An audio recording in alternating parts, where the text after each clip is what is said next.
Good morning, ladies and gentlemen. I'm meadsyreplays. Welcome back to the channel. Now, we've had a look at the WT, the Waffle F1, which of course you can get in the after party event. How unlikely you are to actually get the WT. Now, along with the WT, as you can see, there are two other tanks you can get, but to get them you need 300 hammers. 300 hammers each to get these tanks, so it's not going to be easy and it's not going to be cheap. So today we're going to look at the MBT-B, and then tomorrow we will look at the BZ-176. Both of these are tier 9 heavy tanks, but today the MBT-B. Now I don't actually have this on my press account. I'm waiting for Wargaming to give us these account. However, I have played both tanks. I've tested both tanks. Can't really talk about how it plays in tested, but there's not too much different, to be fair, from when we tested. So it is an American tier 9 heavy tank. So we're going to look at the stats and then we are going to get into a replay. So your turret on this thing is 260 millimeters. So to be fair, the turret isn't so bad. And as you can see, there's not a lot of weak points. There's no hatches really on top. So yeah, if you can sort of get in that hold down position, it's a very unusual looking turret, that is for sure.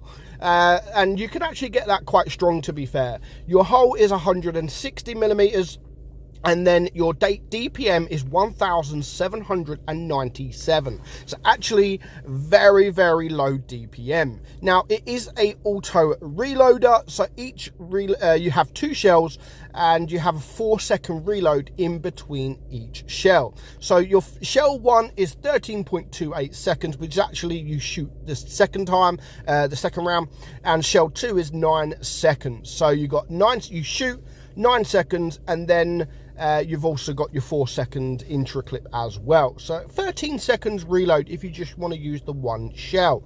Again, as I've said, you've got 2 shells in your magazine. Your penetration is 248 on your AP, 335 on your heat. Again, you can get that better if you run calibrated shells. This is just the standard. So same as the DPM really. You can get that better once you've fully equipped it, etc, etc. And 64 HE pen. Your alpha is 390, which, yeah, that's my only downfall, to be fair, because it's got 2 shells. I would have liked a bit more alpha. That's just me personally. Your 330 on your heat and 500 on your HE. Now your aim time is 4.8, not very good, and your gun dispersion is 0.369, not the greatest either, and you have 8 degrees of gun depression. You've got a top speed of 38 kilometers per hour. So average, you know, not too fast, not too slow. It's just the average kind of tank. So we're going to get into a game and then we're going to talk about the tank a bit further. So this is currently the Hall of Fame game that I could find on BlitzStars, and yeah, you know, the DPM is very low. The DPM is very, very low, but you need to use that as, you know, it's an auto reloader. Now everyone knows that has been around the channel, I absolutely love auto reloading tanks because it just gives you that you know, that you can play it how you want. It's not like an auto loader where you have to shoot 3 shells, you have to reload all 3 shells. It's not a single shot gun. It is both. You know, it's both. You can play it whatever situation you're in. You decide how you want to play it. If there's a tank right in front of you, then you might want to play it as an auto loader where you shoot both shells and then you reload 1 shell, then you could shoot that, or you could reload both shells and you could shoot both shells. So it all depends on how you want to play the tank and what situation you are in. Now, of course, if there's not many tanks around, you may want to just shoot 1 shell and then reload, shoot 1 shell, reload. Again, it all depends on the situation that you are currently in. And that is why I absolutely love auto reloading tanks. Now, of course, there is some with the reserve shell, which you have to be very careful of shooting the last shell, because your DPM massively decreases because the reload is just massive. Like, you could have a 7-second or a 9-second reload, but if you shoot that final shell, then you could have a 20-odd second reload, and some tanks even more than that. So it tries to force you not to shoot that last shell unless you have to. Now, we don't really have that with the MBT. Even adding that, to be fair, with the third shell, I think would make this tank a lot better, because at least it gives you another shell.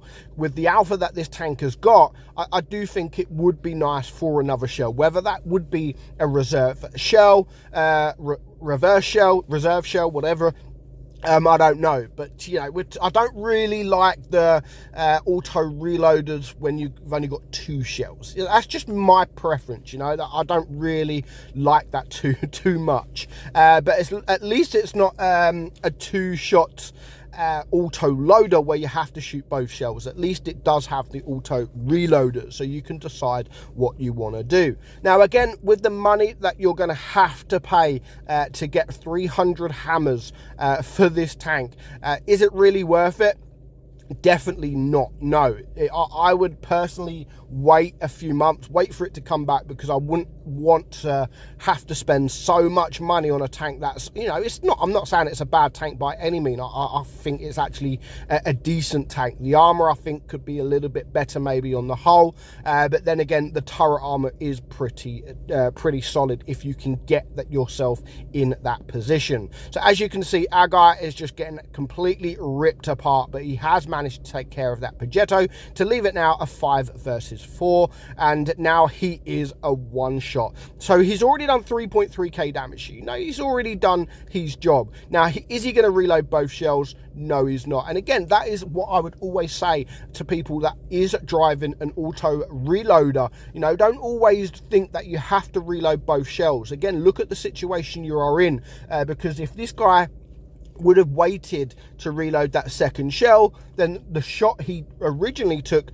may have not been there once he reloads that second shell. And that is something that you really have to take into account when you are driving these auto reloaders. Like, you have to sit there and think, right, okay, do I shoot this second shell or do I wait to reload? And if you've got a tank that's backing up around a corner and it's going to be literally 2 seconds before he's backed up, and you've got a 6-7 second reload, then you know that, you know, you might as well take that shot, because if you don't take that shot now, it's not going to be there in a couple of seconds. So that is how I always take auto reloaders. You know, I always look at the situation I'm in, and sometimes you forget that you've got an auto reloader. You see a tank, you panic, you shoot, and I do that an awful lot, especially when tanks with the reserve shell. Like, I shoot and I'm like, now I've got a 30 freaking second reload. I'm like, what did I just do? Why did I just do that? It's just a habit. You see the shell, you see a tank, and you take the shot, and then you panic afterwards because you've now got half a minute of doing absolutely nothing. Of course, I would definitely say, if you have one shell reloaded and there is a 1-shot in front of you, definitely take that 1 shot. Just get rid of him, and then worry about the reload afterwards. But as I've said, currently, with the price that you're going to have to pay for this tank especially, the other tank, again, the BZ, I will look at tomorrow. I would honestly stay away, and I'm not saying that because it's a bad tank. By all means, it's not a bad tank. It's actually a pretty good tank, especially when you play it correctly. But I just don't think it's worth the money that you may have to spend to get the tank. So currently, we're going to just watch the last 2 minutes or so. 21 hit points our guy is on. The Tortoise on his team is a 1-shot as well, so it's 2 1-shots versus 2 tanks, and the Tortoise on the enemy team has quite a bit of hit points, and you know, 1 shot from, and it's got good DPM as well, so you need to be very, very careful. If they can work together, then anything is absolutely possible. Now, I would focus on the ISU at the moment because he's a 1-shot, but again, it all depends if he's able to get that shot off. He doesn't want to sacrifice himself. He doesn't want to rush just to try and get that shot off. And luckily, the Tortoise on the enemy team does just that. And now all of a sudden, it's 2 tanks versus 1. Now, all 3 of these tanks are a one-shot, and all it takes is the tortoise on the enemy team to kill one of these, and then one of these bounce on the tortoise for it to be game over. So even though it is a 2 versus 1, you still need to be very, very careful. Now, luckily, our guy, Hugo, manages to get the kill, and just over 6,000 damage done. But as I've said before, I wouldn't worry about the tank at the moment. It's far too much money that you're going to have to spend to get the tank. But once it comes for gold, once it comes for you know, money maybe, then we would look at it again. But right now, I wouldn't recommend the tank because of just how much money it can cost. So again, we'll be back tomorrow to look at the BZ, so stay tuned.